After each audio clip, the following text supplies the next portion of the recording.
Hi friends, காலத்தை வெல்லலாம் சேனலுக்கு உங்களை அன்புடன் வரவேற்கிறோம். இந்த வீடியோ பார்ப்பதற்கு முன் நமது சேனலை நீங்கள் சப்ஸ்கிரைப் செய்யவில்லை என்றால் சப்ஸ்கிரைப் செய்து பெல் பட்டனை அழுத்தவும். வணக்கம் நண்பர்களே, இன்று பார்க்கவிருக்கும் தலைப்பு: காலையில் கோலமிடுவதும் சூரிய நமஸ்காரம் செய்வதும் எதற்கு? அதிகாலையில் முற்றம் கூட்டி தெளித்த பின் வாசலில் அழகான கோலமிடுவது நம் நாட்டில் இன்றும் செய்து வருகின்றோம். இதில் தனிப்பட்ட சிறப்புகள் எதுவும் இல்லை, ஆனாலும் இதில் ஒரு பெரிய பௌதிக உண்மை அடங்கியிருக்கின்றது. மனிதன் பிற உயிரினங்களிடம் கருணை காட்டி வாழ்வதற்கு அநேக உதாரணங்கள் நம்மிடையே உண்டு. நாம் உணவாக பயன்படுத்தும் அரிசியின் பொடியே முற்காலத்தில் கோலம் வரைக்க உதவும் மாவு. இன்றும் சிலரது அரிசி மாவில் கோலம் போடுவது வழக்கமாய் இருக்கிறது. நாம் உணவருந்தும் முன் எறும்பு முதலிய சிறு பிராணிகளுக்கு உணவளிப்பது என்ற மனித தர்மத்தின் பாகமே கோலம் வரைதல் ஆகும். ஆனால் கோலம் வரைந்த இடத்தில் எப்போதும் எறும்பு முதலியவை புகுந்து மாவை உண்ணுவது நாம் காண்பதில்லை.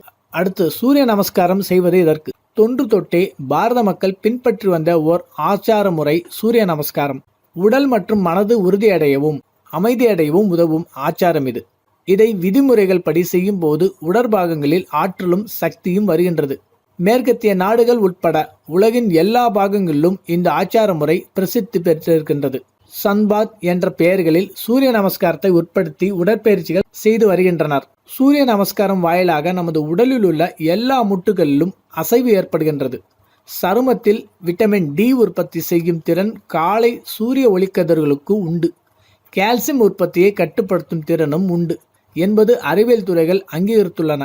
மேலும் உடல் உறுப்புகள் உறுதி பெறுவதால் காச நோயணுக்களின் ஆக்கிரமிப்பும் தடுக்கின்றது. தொடர்ச்சியாக சூரிய நமஸ்காரம் செய்வதனால் அகால வயது முதிர்ச்சியை ஓரளவுக்கு தடை செய்யலாம்.